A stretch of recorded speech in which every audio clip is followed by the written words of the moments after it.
नमस्कार विद्यार्थी मित्रांनो, ऑलरेडी 19 व्हिडिओ आपण पॉलिटीचे पाहिलेले आहेत. आता आपण 20वा व्हिडिओ पाहणार आहोत, ज्यामध्ये आपण कार्यालयीन भाषा पाहणार आहोत. काय पाहणार आहोत? कार्यालयीन भाषा. आता हा व्हिडिओ छोटाच होणार आहे, त्यामुळे अगदी मन लावून पहा. अगदी मन लावून पहा आणि अगदी मन लावून ऐका. का? कारण हा टॉपिक एवढा महत्त्वाचा आहे. यावर आतापर्यंत आयोगाने प्रचंड प्रश्न विचारले आहेत. भरपूर वेळेस प्रश्न विचारलेले आहेत. ते सर्व जेवढे मला शक्य होते ते सर्व मी इथे घेतले पण आहेत.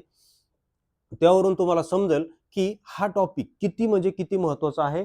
तसेच आणि तो महत्त्वाचा असल्यामुळे मी त्याचं प्रत्येक आर्टिकलचं ट्रिक्स एवढं मन लावून बनवलेलं आहे. तसेच नुकतंच आता 349 या आर्टिकलवर नुकतीच आपली जी कंबाईन ग्रुप बी झाली 4 जानेवारी 2026 ला, त्यावर प्रश्न आला होता.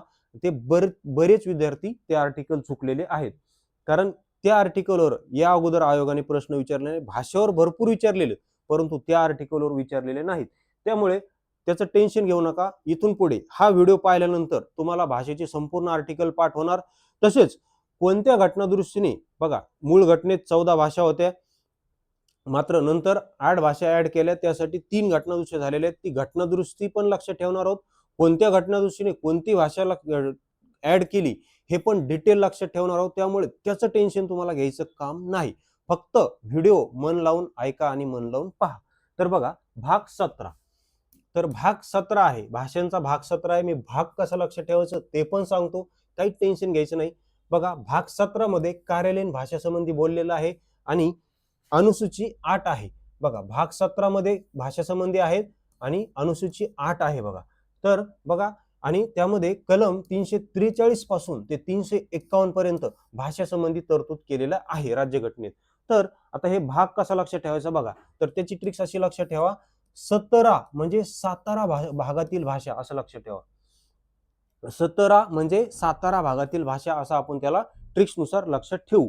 सातारा या भागातील भाषा आपण म्हणतो ना, कोकण या भागातील भाषा, विदर्भ या भागातील भाषा, खानदेश या भागातील भाषा, मराठवाडा भागातील भाषा, तसं पश्चिम महाराष्ट्रातील भाषा म्हणजे सातारा या भागातील भाषा असं आपण म्हणू. का? कारण सातारा आणि 17, हे बघा, सातारी आणि 17 सातारा, 17 सातारा या दोन शब्दामध्ये काय होतो, तर इथे यमक जुळतो. 17 सातारा, 17 सातारा.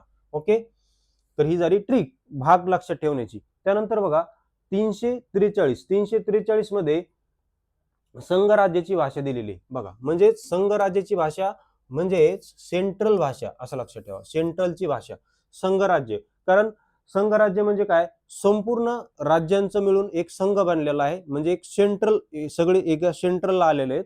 तर मग सेंट्रलची भाषा असं आपण याला म्हणू. का? कारण हे जे 3 आहे, हे 3 हे जो सी आहे एबीसीडी नुसार 3 नंबरला येतो आणि 43 मध्ये शेवटी 3 आहे. तर एवढंच लक्षात ठेवा, सेंट्रलची भाषा. संघराज्याची भाषेला काय म्हणू? सेंट्रलची भाषा. तर संघराज्याची भाषा ही राजभाषा हिंदी असेल. कोणती असेल? संघराज्याची राजभाषा कोणती असेल? तर हिंदी आहे, हिंदी. ओके, आणि तिची जी काही लिपी आहे ती देवनागरी आहे. म्हणजे मराठी बघा, मराठी, हिंदी ही देवनागरी. आता हे जे देवनागरी लिपी कशी असते, तर उजवीकडून डावीकडे जी भाषा देवनागरी लिपी ही उजवीकडून डावीकडे लिहित जातो आपण. सॉरी, डावीकडून उजवीकडे. ही डावी बाजू आहे, ही उजवी बाजू आहे. ही डावी बाजू आहे, ही उजवी बाजू आहे. तर डावीकडून उजवीकडे लिहित जातो देवनागरी भाषा. आपण देवनागरी भाषा ही डावीकडून उजवीकडे लिहिली जाते. तर हिची जी लिपी आहे मग ती देवनागरी आहे आणि अंक हे भारतीय अंकांचे आंतरराष्ट्रीय रूप आहे. भारतीय अंकांचे आंतरराष्ट्रीय रूप. मग त्यावर आलेला प्रश्न पण लगेच आपण तिथंच आपण काय करणार आहोत, प्रश्न पण पाहत जाणार आहोत. त्यामुळे आपल्याला कळतं की हा टॉपिक किती महत्वाचा आहे आणि प्रश्नावरून कळतं की ह्या टॉपिक मधलं काय केलं पाहिजे, काय सोडलं पाहिजे. तसं सोडण्यासारखं काहीच नाही. तर बघा, राज्यघटनेच्या भाग 17 आहे. बघा, हे भाग 17 अंतर्गत सर्व 9 कलमे कोणती असा प्रश्न विचारला होता कंबाईन गट क 2022 ला. भाग 17 अंतर्गत ज्या काही भाषा येतात त्यामध्ये जे 9 कलम आहेत, त्या 9 कलम अंतर्गत भाषा संबंधी तरतूद केलेले आहेत. तर ते 9 कलम कोणते असा प्रश्न विचारलेला आहे. तर याचं योग्य आन्सर आहे 343 ते 351 दरम्यान हे 9 कलम आहेत, ज्यामध्ये भाषा संबंधी तरतूद केलेले आहेत. ज्यापैकी 343 आपण पाहिलेला आहे. आता आपण 344 पाहू. तर बघा, 344. तर 344 मध्ये काय सांगितलं की राजभाषेसाठी आयोग आणि संसदीय समिती. बघा, राजभाषेसाठी आयोग आणि संसदीय समिती हे स्थापन करण्याचा अधिकार राष्ट्रपतींना आहे. कुणाला आहे? राष्ट्रपतींना आहे. तर आता याला ट्रिक्सनुसार असं लक्षात ठेवू की राजभाषेसाठी 4 सदस्य असलेला आयोग आणि 4 सदस्य असलेली संसदीय समिती स्थापन करण्याचा अधिकार कुणाला आहे? राष्ट्रपतींना आहे, असं लक्षात ठेवू. राजभाषेसाठी 4 सदस्य असलेला आयोग आणि 4 सदस्य असलेली संसदीय समिती स्थापन करण्याचा अधिकार राष्ट्रपतींना आहे. बाकी त्याबद्दल डिटेल जायची गरज नाही, कारण डिटेल प्रश्न आलेलाच नाही. त्यामुळे प्रश्न कसा येतो त्याबद्दल आपण व्यवस्थित इथे संपूर्ण माहिती घेतच आहोत. तर त्यानंतर कलम बघा 345. तर 345 आहे राज्यांची राजभाषा. तर यावर प्रश्न आलेला आहे, तो प्रश्न आपण पुढे पाहू. पहिले हे आर्टिकल लक्षात कसं ठेवायचं ते पाहू. तर बघा 343 मध्ये काय पाहिलं आपण? 343 मध्ये केंद्राची भाषा, संघराज्याची भाषा. 344 मध्ये काय पाहिलं? राजभाषेसाठी आयोग आणि संसदीय समिती. तर आयोगामध्ये 4 सदस्य असतील, संसदीय समितीमध्ये 4 सदस्य असतील, हे असं लक्षात ठेवा. त्यानंतर आता आपल्याला पाहायचंय 345. तर 345 आहे राज्यांची राजभाषा. 345 काय आहे? राज्यांची राजभाषा. तर मग याची ट्रिक्स अशी लक्षात ठेवू आपण, देवाभाऊंची भाषा म्हणजे सीएमची राजभाषा असं आपण म्हणू याला. राज्यांची राजभाषेलाच काय म्हणू आपण? देवाभाऊंची राजभाषा म्हणजे सीएमची राजभाषा असं आपण त्यांना म्हणू. ट्रिक काय आहे? देवाभाऊंची राजभाषा म्हणजे सीएमची राजभाषा. मग आता ही कोणतीही असेल, बघा ही राजभाषा ही कोणतीही असेल, 8व्या सूचीतीलच असावे असं काही बंधन नाही. बघा, राजभाषा ही कोणतीही असेल, 8व्या सूचीतीलच असावे असं कोणतेही तिथं बंधन नाही. तसेच राजभाषा एक किंवा अधिक असू शकतात. बघा, राजभाषा ही एकही असू शकते किंवा अधिकही असू शकते. आता मी राज्यांची राजभाषा याला देवाभाऊंची राजभाषा असं का म्हटलं ते सांगतो. पहिले देवाभाऊंची भाषा, बघा देवाभाऊ म्हणजे मुख्यमंत्री देवेंद्र फडणवीस, हे एका राज्याचे म्हणजेच महाराष्ट्राचे सीएम आहेत. म्हणजेच महाराष्ट्राची राजभाषा म्हणजे देवाभाऊंची राजभाषा असं आपण म्हणू, कारण राज्यांची राजभाषा म्हणजे महाराष्ट्राची राजभाषा.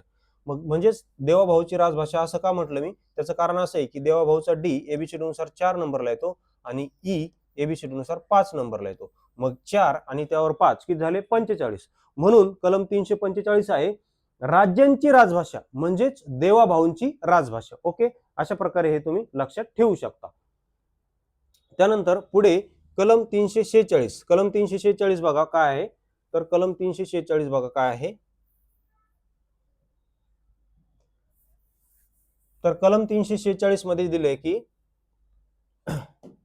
बघा, कलम 346 मध्ये दिले राज्य किंवा राज्य केंद्र यांची व्यवहारांची भाषा. 346 मध्ये काय सांगितलंय? राज्य किंवा राज्य केंद्र यांची व्यवहाराची भाषा. तर बघा आपण काय म्हणतो, हे बघा, व्यवहार हा कधीही व्यवहार हा फुकटचा नसतो. फुकटचा व्यवहार कधीही नसतो. किंवा असंही म्हणू, जाऊ द्या, देवेंद्र फडणवीस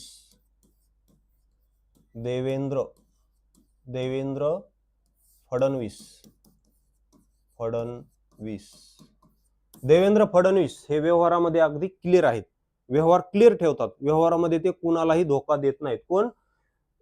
देवेंद्र फडणवीस हे व्यवहारामध्ये कुणालाही धोका देत नाही. कारण इथं व्यवहार हा शब्द महत्वाचा आहे. म्हणून राज्य किंवा केंद्र राज्य यांची व्यवहाराची भाषा. तर मग काय म्हणणार आपण? देवेंद्र फडणवीस हे क्लिअर व्यवहार ठेवतात, व्यवहाराबद्दल खूप क्लिअर आहेत. मग देवेंद्र फडणवीसच का म्हटलं? कारण हा जो डी आहे हा 4 नंबरला येतो आणि फडणवीस यांचा जो एफ आहे तो 6 नंबरला येतो. म्हणून हे 346 असं तुम्ही लक्षात ठेवू शकता की देवेंद्र फडणवीस हे व्यवहारामध्ये अगदी क्लिअर आहेत, कोणासोबतही व्यवहारामध्ये ते धोका करत नाहीत. अशी लक्षात ठेवा ट्रिक. हे डी फॉर देवेंद्र, हे डी कारण डी एबीसीडी नुसार 4 नंबरला येतो आणि हे एफ फॉर फडणवीस कारण एफ हा 6 नंबरला येतो. म्हणजेच आपल्याला 46 कलम हे 3 तर सगळीकडे कॉमन आहे, हे सोडून द्या. शेवटचं 46 वर लक्ष द्या. 46 कलम काय आहे मग? राज्य किंवा राज्य केंद्र यांची व्यवहाराची भाषा. तर यामध्ये हा व्यवहार शब्द महत्वाचा ठेवा, व्यवहार. मग देवेंद्र फडणवीस हे व्यवहारामध्ये काय आहेत? तर अगदी क्लिअर आहेत. एवढंच लक्षात ठेवा. मग केंद्र आणि हिंदी राज्य यांचा व्यवहार हिंदीमध्ये होईल आणि केंद्र आणि गैर हिंदी राज्य यांचा व्यवहार इंग्रजीमध्ये होईल. उदाहरणार्थ केंद्र आणि महाराष्ट्र यांचा व्यवहार हा इंग्रजीमध्ये होईल, कारण महाराष्ट्र हे गैर हिंदी राज्य आहे. ओके, तर ते अशा प्रकारे तुम्ही लक्षात ठेवू शकता. त्यानंतर 347 बघा, 347 आहे राज्यांच्या लोकसंख्येच्या एखाद्या गटाकडून बोलल्या जाणाऱ्या भाषेविषयी तरतूद. तर याची ट्रिक्स बघा, याची ट्रिक्स अशी लक्षात ठेवा, एखाद्या गटाकडून म्हणजे राज्यातील फक्त 3-4 लोकांकडून बोलली जाणारी भाषा म्हणजे अल्पसंख्याक, एखाद्या गटाकडून म्हणजे अल्पसंख्याक लोकांकडून बोलणाऱ्या भाषेविषयी तरतूद. हे बघा, अल्पसंख्याक गटाची भाषेविषयी तरतूद आहे. तर लोकांच्या भाषे बघा, म्हणजे अल्पसंख्याक लोकांची भाषा कोणती असेल, काय असेल, हे राष्ट्रपती ठरवतात. राष्ट्रपती त्यांच्या भाषेला विशेष दर्जा देऊ शकतात. तर मग असं म्हणू, अल्पसंख्या म्हणजे फक्त 3-4 समाजांचा, 3-4 अल्पसंख्याक समाजांचा एक गट आहे आणि त्यांची एक भाषा आहे. किती अल्पसंख्याक गट, किती गट आहेत अल्पसंख्याकांचे? फक्त 3-4 आहेत. हे बघा, फक्त 3-4 गट आहेत आणि त्या 3-4 गटांसाठी एक स्वतंत्र भाषा राष्ट्रपतींनी स्वतंत्र भाषेसाठी तरतूद केली, फक्त 3-4 गटांसाठी. मग हे 3-4 असं का म्हटलं? कारण हे 3 आणि 4 टोटल किती होतात? 7. 3 आणि 4 टोटल किती होतात? 7. मग 3, 4 आणि 7 म्हणजे कलम किती झालं? 347. आणि 3 आणि 4 किती होतात? 7. तर मग अल्पसंख्याक गटाची भाषा म्हणजे अल्पसंख्याक म्हणजे गट किती आहेत? फक्त 3-4 गट आहेत. किती? फक्त 3-4 गटांची भाषा म्हणायची. मग 3 आणि 4 किती होतात? 7 होतात. तर अशा प्रकारे हे लक्षात ठेवू शकतो आपण. त्यानंतर त्यावर आलेला प्रश्न बघा, प्रश्न आला होता. प्रश्न कधी आलता? कंबाईन बी 2018 अयोग्य जोडी ओळखायची. अयोग्य जोडी ओळखायची, हे इकडे दिले आणि इकडे कलम दिले, इकडे त्याची तरतूद दिली काय काय. तर अयोग्य जोडी ओळखायची. त्यामध्ये बघा 343 कलम 343 संघाची अधिकृत भाषा, ही जोडी बरोबर आहे, संघाची अधिकृत भाषा. त्यानंतर 45 काय पाहिलं आपण? देवाभाऊंची भाषा म्हणजेच घटक राज्यांची भाषा. तर हे इथं काय पाहिजे होतं? हे इथं काय दिले त्यांनी? सुप्रीम कोर्ट हायकोर्टाची भाषा.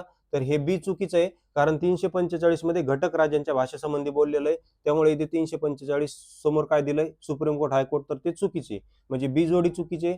त्यानंतर 48 मध्ये सुप्रीम कोर्ट हायकोर्टाचं दिलेलं आहे, ते आपण समोर पाहणार आहोत. पण इथं 48 मध्ये घटक राज्याची अधिकृत भाषा म्हणते, म्हणून सी पण चुकीचं आहे.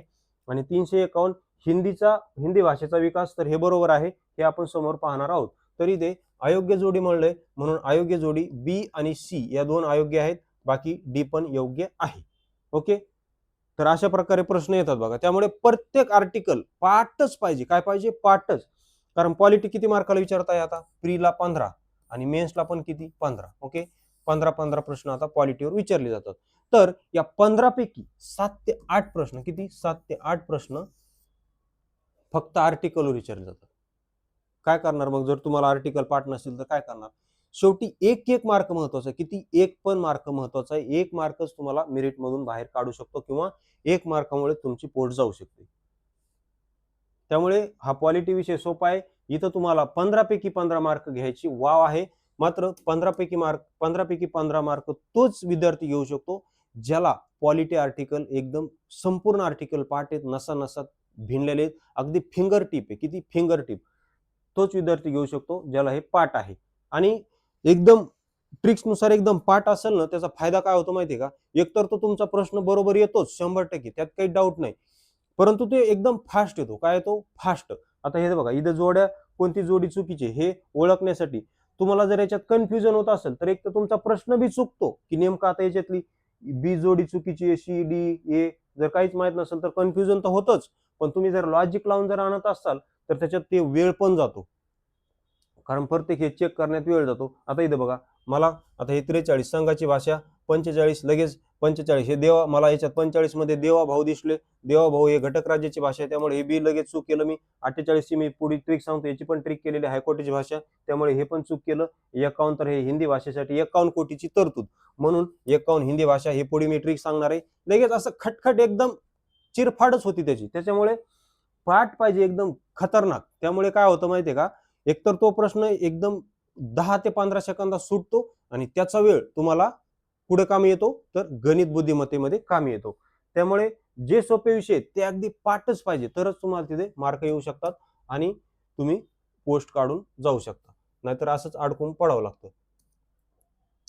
त्यानंतर बघा 348 कलम 348 काय आहे, तर 348 आहे सुप्रीम कोर्ट, हे बघा हायकोर्ट, सुप्रीम कोर्ट, संसद, विधिमंडळ, राष्ट्रपती, राज्यपाल यांच्या अध्यादेशांची भाषा. बघा हायकोर्ट, सुप्रीम कोर्ट, संसद, विधिमंडळ, राष्ट्रपती, राज्यपाल यांचे अध्यादेश यांची संपूर्ण जी काही म्हणजे संसदेत कामकाजाची भाषा, सुप्रीम कोर्टमध्ये, हायकोर्टात, विधिमंडळात, तसेच राष्ट्रपती, राज्यपाल यांचे अध्यादेश हे या संबंधित तरतूद यांची जी काही भाषा असते ती कलम 348 मध्ये तरतूद केलेली आहे त्याची.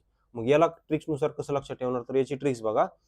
तर याची ट्रिक्स आहे दिल्ली हायकोर्टाची भाषा, असं एवढंच म्हणू आपण, कारण इथं हायकोर्टाची भाषा संबंधी बोललेलं आहे ना, मग हायकोर्ट कोणतं बी घेऊ ना आपण. असं थोडं आहे की मुंबई असं असं म्हणलंय का फक्त मुंबई हायकोर्टाचीच भाषा, गुजरात हायकोर्टाचीच भाषा, मध्य प्रदेश हायकोर्टाचीच भाषा, असं थोडं म्हणलंय. भारतातील जेवढे काय हायकोर्ट आहेत त्या सर्वांची हायकोर्टाची भाषा 348 मध्ये तशी तरतूद केलेली आहे. तर मग आपण दिल्ली हायकोर्टाची भाषा म्हणू, काय म्हणू, दिल्ली हायकोर्टाची भाषा. मग दिल्ली हायकोर्टाची भाषाच का म्हटलं, त्याचं कारण असं आहे की दिल्लीचा डी एबीसीडी नुसार 4 नंबरला येतो आणि हायकोर्टाचा एस एबीसीडी नुसार 8 नंबरला येतो. किती, 8 नंबरला. किंवा तुम्ही नुसतं हायकोर्टाची भाषा असं पण म्हणा, दिल्ली बी म्हणू नका, काय म्हणा, नुसतं हायकोर्टाची भाषा म्हणा. काय म्हणा, नुसतं हायकोर्टाची भाषा म्हणा. का, कारण शेवटी 8 पाहिजे फक्त आपल्याला. 4 तर आता पाहतोय सगळीकडे कॉमनच आहे, शेवटी 8 पाहिजे फक्त आपल्याला, बस. मग शेवटी 8 इथंच आहे या 48 मध्ये, शेवटी 8 पाहिजे, शेवटी 8 वरून येऊन जातं. मग शेवटी 8 म्हणजेच हायकोर्टाची भाषा. ओके, तर हे हायकोर्टाच्या भाषासंबंधी बिकॉज हे तर सांगितलंय, कारण हायकोर्टाचा जो एस आहे तो एबीसीडी नुसार 8 नंबरला येतो, बस तेवढंच लक्षात ठेवा. त्यानंतर 349 मध्ये काय सांगितलंय, भाषाविषयक कायदे करण्याचा अधिकार संसदेला आहे. आता यावरच प्रश्न आला होता नुकतीच, ही आपली कंबाईन गट 2025 4 जानेवारीला झाली, जी आपल्याला होऊ द्यायची ना, ती पुढे ढकलायची होती, तिला आला होता कलम 349 वर. बघा कलम 349 काय, तर कलम 349 आहे भाषेविषयक कायदे करण्याचा संसदेला अधिकार. म्हणजे भाषा संबंधी जे काही कायदे करायचे असतील तो अधिकार फक्त संसदेला आहे, राज्य विधिमंडळांना नाही. तो अधिकार फक्त संसदेला आहे आणि तो कोणत्या आर्टिकलने दिलेला आहे, घटनेच्या 349 या आर्टिकलने दिलेला आहे. तर याला ट्रिक्सनुसार असं लक्षात ठेवू, तर ट्रिक्स बघा, जे काही भाषेविषयक कायदे होतील ते सेंट्रल दिल्लीमध्येच होतील, फक्त दिल्लीमध्येच होतील, दिल्लीमध्ये, कारण संसद कुठे दिल्लीमध्ये, आणि सेंट्रल दिल्लीमध्येच होतील असं लक्षात ठेवू. सेंट्रल दिल्लीमध्येच होतील म्हणजेच सेंट्रल दिल्लीमध्ये असलेल्या संसदेमध्ये होतील. मग असं का म्हटलं, कारण सेंट्रलचा सी एबीसीडी नुसार 3 नंबरला येतो, दिल्लीचा डी एबीसीडी नुसार 4 नंबरला येतो आणि दिल्लीचे आय एबीसीडी नुसार 9 नंबरला येते. म्हणजे मग 3, 4 आणि 9 किती झाले, मग टोटल 349. म्हणून कलम 349 आहे भाषाविषयक कायदे करण्याचा संसदेचा अधिकार. ओके, लगेच त्यावर आलेला प्रश्न पाहू आपण. हा बघा प्रश्न काय आहे, तर प्रश्न आहे खालीलपैकी कलम 349 मध्ये काय नमूद करण्यात आलेले आहे. कंबाईन गट ब 2025, कंबाईन गट ब 2025 खालीलपैकी कलम 349 मध्ये काय नमूद करण्यात आलेले आहे. तर बघा इथे 4 ऑप्शन दिलेले आहेत. भाषेशी संबंधित काही कायदे लागू करणे, त्यानंतर बी काय म्हणत आहे, सुप्रीम कोर्ट, हायकोर्ट मध्ये कायदे विधेयके यांची भाषा, त्यानंतर सी प्राथमिक स्तरावर मातृभाषेतून शिक्षण, आणि डी हिंदी भाषेचा विकास. तर मग आपण याची ट्रिक काय केली, याची ट्रिक काय केलेली आहे, सेंट्रल दिल्लीमध्ये कायदे होतील, भाषेसंबंधी जे काही कायदे होतील ते सेंट्रल दिल्लीमध्ये होतील, म्हणून भाषेशी संबंधित काही कायदे लागू करणे, म्हणजेच आपलं उत्तर एकच काय आहे इथे बरोबर आहे. पेड कोर्स साठी या नंबरवर संपर्क करू शकता.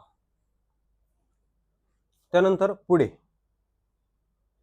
349 झालं, त्यानंतर 350 बघा.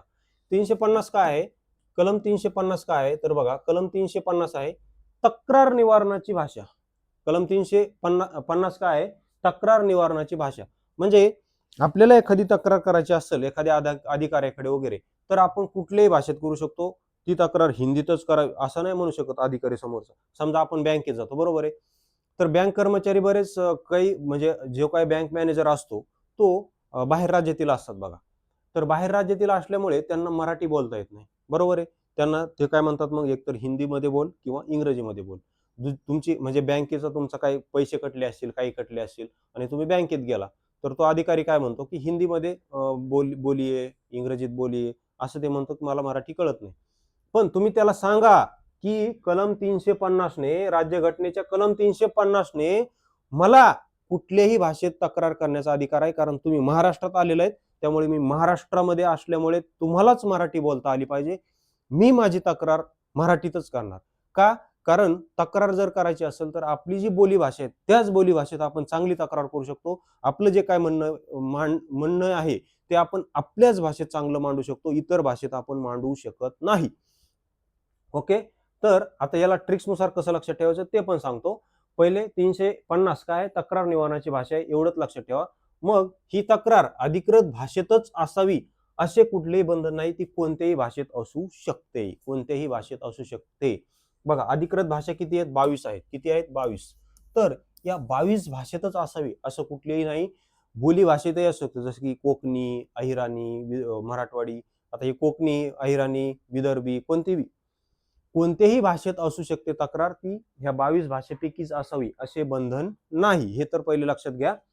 मग आता हे 350 कसं लक्षात ठेवायचं की तक्रार निवारणाचीच भाषा आहे. हे 350 कलम कसं लक्षात ठेवायचं ते सांगतो. आता बघा, आता आपण Amazon, फ्लिपकार्ट यावरून कुठलीही काही वस्तू ऑर्डर करतो. तर असं समजा की Amazonवर आपण 350 रुपयाचा हेडफोन ऑर्डर केला होता. काय केला? हेडफोन ऑर्डर केला. हेडफोन आपण काय केला? Amazonवरून 350 रुपयाचा, 350 रुपयाचा होता. कारण एक राऊंड फिगर मध्येच आपण ते ऑर्डर करत असतो. तर हे 350 काय? एक राऊंड फिगर आहे. तर ह्या 350 मध्ये आपण Amazonवरून हेडफोन ऑर्डर केला. मग ऑर्डर केल्यानंतर तो 1-2 दिवसातच खराब झाला. मग आपण कस्टमर केअरला कॉल केला. कस्टमर केअरला कॉल केला की आपली तक्रार देण्यासाठी आपण कस्टमर केअरला कॉल केला. मग ती बाई काय म्हणत होती, ती बाई किंवा माणूस, तर की तुम्ही हिंदीमध्ये बोला किंवा इंग्रजीत बोला. पण तुम्ही काय म्हणणार की नाही, मला तुम्ही त्यांना सांगा, त्यांना माहित नाही, कारण ते नाही शिकलेले, त्यांना माहित नाही की कलम 350 काय. तर तुम्ही त्यांना सांगा की कलम 350 नुसार मी हेडफोन पण 350 रुपयाचे ऑर्डर केले होते आणि मी महाराष्ट्रातून बोलतोय, त्यामुळे मी मराठीमध्येच तक्रार करणार आणि तुम्हाला मराठी तक्रार घ्यावीच लागणार. तर अशा प्रकारे आता ही स्टोरी एकदम तुमच्या डोक्यात फिट झाली असणार आहे. बाकी तक्रार कुठलीही असो, तुम्ही फक्त 350 घुसवायचं. 350 रुपयाची ती तक्रार होती बस. कारण कलम 350 ने आपल्याला तसा अधिकार दिलेला आहे. ओके, त्यानंतर 350 ए. 350 ए बघा, आता कलम 350 ए मध्ये काय सांगितलंय? मातृभाषेतून प्राथमिक शिक्षण देणे. कुणाला? अल्पसंख्याक गटांना मातृभाषेतून प्राथमिक शिक्षण देणे. तर याला कसं लक्षात ठेवणार? मग 350 ए आहे ना, मग ए फॉर आई भाषेतून शिक्षण म्हणू आपण. काय म्हणू? मातृभाषेतून म्हणजेच आई भाषेतून म्हणू, कारण आई म्हणजेच माता, आई म्हणजेच माता, म्हणून याला ए फॉर आई भाषेतून शिक्षण म्हणजेच मातृभाषेतून शिक्षण देणे असं आपण इथे म्हणू शकतो. ओके, त्यानंतर 350 बी मध्ये काय सांगितलंय की भाषिक अल्पसंख्याकासाठी, बघा 350 बी आहे भाषिक अल्पसंख्याक समाजासाठी विशेष अधिकारी बाय राष्ट्रपती. बघा, भाषिक अल्पसंख्याक साठी विशेष, मग याला काय म्हणू आपण? ट्रिक्सनुसार असं लक्षात ठेवू की तो जो विशेष अधिकारी असेल तो गट ब दर्जाचा अधिकारी असेल. कारण अधिकारी म्हणल्यावर कमीत कमी गट ब दर्जाचा असतो, गट क दर्जाचा याला अधिकारी म्हणत नाहीत, कमीत कमी गट ब, म्हणून बी फॉर गट ब दर्जाचा अधिकारी भाषिक अल्पसंख्याकासाठी, असं लक्षात ठेवू. त्यानंतर शेवटचं कलम पाहायचं आहे आता आपल्याला, आणि ते शेवटचं कलम आहे 351. 351 पाहिलं की नंतर आपण कोणत्या घटनाविषयी कोणत्या भाषा ऍड केल्या ते पाहू. तर बघा, कलम 351 काय आहे? तर 351 आहे हिंदी भाषेचा विकासासाठी तरतूद. हिंदी भाषेचा विकासासाठी तरतूद ही कलम 351 मध्ये दिलेली आहे. तर याची ट्रिक्स अशी लक्षात ठेवू की हिंदी भाषेसाठी 51 कोटींची तरतूद. हिंदी भाषेसाठी केंद्र सरकारने किती कोटी तरतूद केली? तर 51 कोटीची तरतूद किंवा 351 कोटीची तरतूद असं आपण म्हणू शकतो, म्हणजे कलम 351. त्यानंतर त्यावर आलेला प्रश्न बघा, हे बघा, एमपीएससीने राज्यसेवा 2019 ला प्रश्न विचारला होता की हिंदी भाषेच्या विकासासाठी तरतूद खालील कोणत्या कलम मध्ये केलेली आहे? तर किती आपण ट्रिक काय केली? हिंदी भाषेसाठी 351 कोटीची तरतूद, म्हणून बी हे योग्य आन्सर आहे.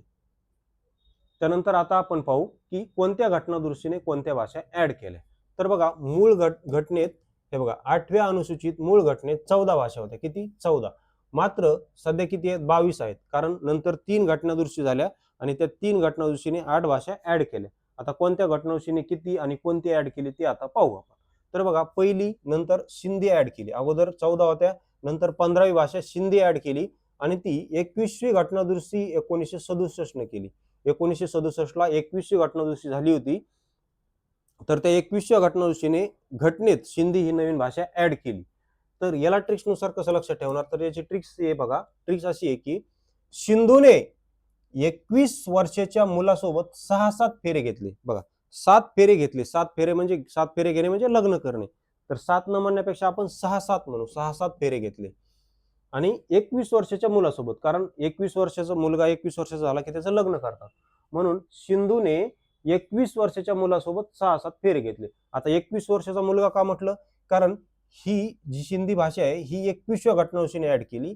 आणि सिंधूने का म्हटलं, कारण सिंधी आहे, सिंधी भाषा, सिंधी ही भाषा आहे, सिंधी भाषा ऍड केली. म्हणून सिंधूने 21 वर्षाच्या मुलासोबत 6-7 फेरे घेतले. 6-7 म्हणजे 67, म्हणजे ही 21वी घटनादुरुस्ती 1967 ला झालेली आहे.